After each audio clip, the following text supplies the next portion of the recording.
ದೈವಾಂಶ ಸಂಭೂತ ಅಂತ ಬಿರುದು ಕೊಟ್ಟವ್ರು ಯಾರು? ರಮಣರು, ರಮಣ ಮಹರ್ಷಿಗಳು. ತಿರುವಣ್ಣಾಮಲೆಯ ರಮಣಾಶ್ರಮ ಬಹುಶಃ ನೀವೆಲ್ಲ ನೋಡ್ಬೋದು.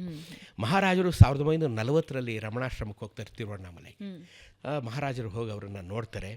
ಮಹಾರಾಜರು ಹೋಗಿ ನೋಡಿದಾಗ, ಏನು ಬಂದ್ರಿ ಮಹಾಸ್ವಾಮಿ? ಆಗ ಅವ್ರು ಹೇಳ್ತಾರೆ, ಸ್ವಾಮಿಗಳೇ, ನಿಮ್ಮ ಒಂದು 5 ನಿಮಿಷಗಳ ಖಾಸಗಿ ಭೇಟಿ ಬೇಕು. ಆಗ ರಮಣರು ಹೇಳ್ತಾರೆ, ನೋಡಿ, ನೀವು, ನಾನು, ನನ್ನ ಶಿಷ್ಯವರಿಂದ, ಈ ಗಿಡ ಗಂಟಿ ಪ್ರಾಣಿ ಪಕ್ಷಿಗಳು ಎಲ್ಲ ಅರುಣಾಚಲೇಶ್ವರನ ಒಂದು ಅಂಶ. ನಾವೆಲ್ಲರೂ ಈಶ್ವರನಿಗೆ ಸೇರಿದವರು. ಸೊ ಇಲ್ಲಿ ನಾನು ನೀವು ಬೇರೆಯವರು ಅನ್ನೋ ಭೇದ ಭಾವ ಇಲ್ಲ, ಎಲ್ಲರೂ ಒಂದೇ. ಇಲ್ಲೇ ಹೇಳಿ ಪರವಾಗಿಲ್ಲ, ಏನಕ್ಕೆ ಬಂದಿದ್ದೀರಿ ಅಂತ. ಆಗ ಮಹಾರಾಜರು ಹೇಳ್ತಾರೆ, ನೀವು ಹೇಳಿದ್ದು ಒಪ್ಕೊಂಡೆ, ಆದರೂ ನನಗೆ ಒಂದು 5 ನಿಮಿಷಗಳ ಖಾಸಗಿ ಭೇಟಿ ಬೇಕು, ಬೇಕೇ ಬೇಕು ಅಂತ ಇವರು ಒತ್ತಾಯ ಮಾಡ್ತಾರೆ. ಆಗ ನಮ್ಮ ರಮಣರು ಅವರು ಒತ್ತಾಯಕ್ಕೆ ಸೋಲ್ತು ಹೇಳ್ತಾರೆ, ನೋಡಿ, ನಾನು ದಿನ ಬೆಳಗ್ಗೆ ಸ್ನಾನ ಮಾಡಬೇಕಾದ್ರೆ ಅಷ್ಟೇ ಒಂಟಿಯಾಗಿರ್ತೀನಿ, ಬೇರೆ ಟೈಮಲ್ಲಿ ಶಿಷ್ಯರೆಲ್ಲ ಜೊತೆಯಲ್ಲಿರ್ತಾರೆ ಅಂತ ಹೇಳ್ತಾರೆ. ಆಯಿತು ಮಹಾಸ್ವಾಮಿ ಅಂತ ಅವರು ರೆಸ್ಟ್ ಕೊಟ್ಟೋಗ್ತಾರೆ. ಮಾರನೇ ಬೆಳಗ್ಗೆ 5 ಗಂಟೆಗೆ ಮಹಾರಾಜರು ರಮಣರು ಸ್ನಾನ ಮಾಡುವಾಗ ಹೋಗ್ತಾರೆ. ಅವರ ಒದ್ದೆ ಆದ ಪಾದಗಳನ್ನು ಇಟ್ಕೊಳ್ತಾರೆ.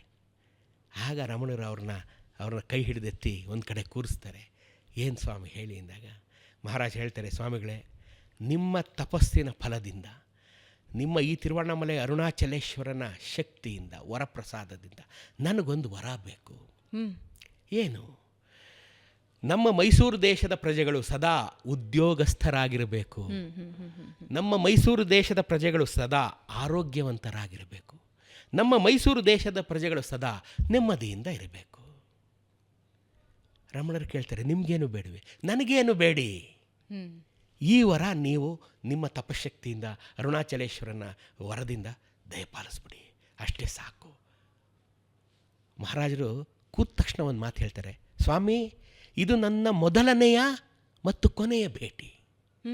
ಇದು ನನ್ನ ಮೊದಲನೇ ಭೇಟಿ ಮತ್ತು ಕೊನೆಯ ಭೇಟಿ. ಈ ವರಗಳನ್ನು ನನಗೆ ಕೊಟ್ಬಿಡಿ ನೀವು ಅಂಥೇಳಿ ಹೊರಟುಬಿಡ್ತಾರೆ. ಆಮೇಲೆ ಇವರು ಸ್ನಾನ ಎಲ್ಲ ಮುಗಿಸಿ ಬರ್ತಾರೆ. ಮತ್ತು ಶಿಷ್ಯಗಣ ಎಲ್ಲ ಕೂತಿರುತ್ತೆ. ಮಹಾರಾಜರ ಕಾರು ಹೋಗಬೇಕಾದ್ರೆ ರಮಣರು ಹೇಳ್ತಾರೆ, ಅಲ್ಲಿ ಹೋಗ್ತಾರವರು ದೈವಾಂಶ ಸಂಭೂತ ಮಹಾರಾಜ. ಈ ಶಿಷ್ಯರಿಗೆ ಬೆಳಗ್ಗೆ ನಡೆದಿರೋದು ಕತೆ ಗೊತ್ತಿಲ್ವಲ್ಲ, ಯಾಕೆ ಅಂತ ಕೇಳ್ತಾರೆ. ಆಗ ರಮಣರು ನಗ್ತಾರೆ, ಒಂದು ಸ್ವಲ್ಪ ದಿನ ಆಗಲಿ ನಿಮಗೆ ಗೊತ್ತಾಗುತ್ತೆ ಅಂತ ಹೇಳ್ತಾರೆ. ತಿರುವಣ್ಣಾಮಲೆಯಿಂದ ಬಂದ ಮಹಾರಾಜರು ಕೆಲವೇ ದಿನಗಳಲ್ಲಿ ದೈವಾಧೀನರಾಗ್ಬಿಡ್ತಾರೆ.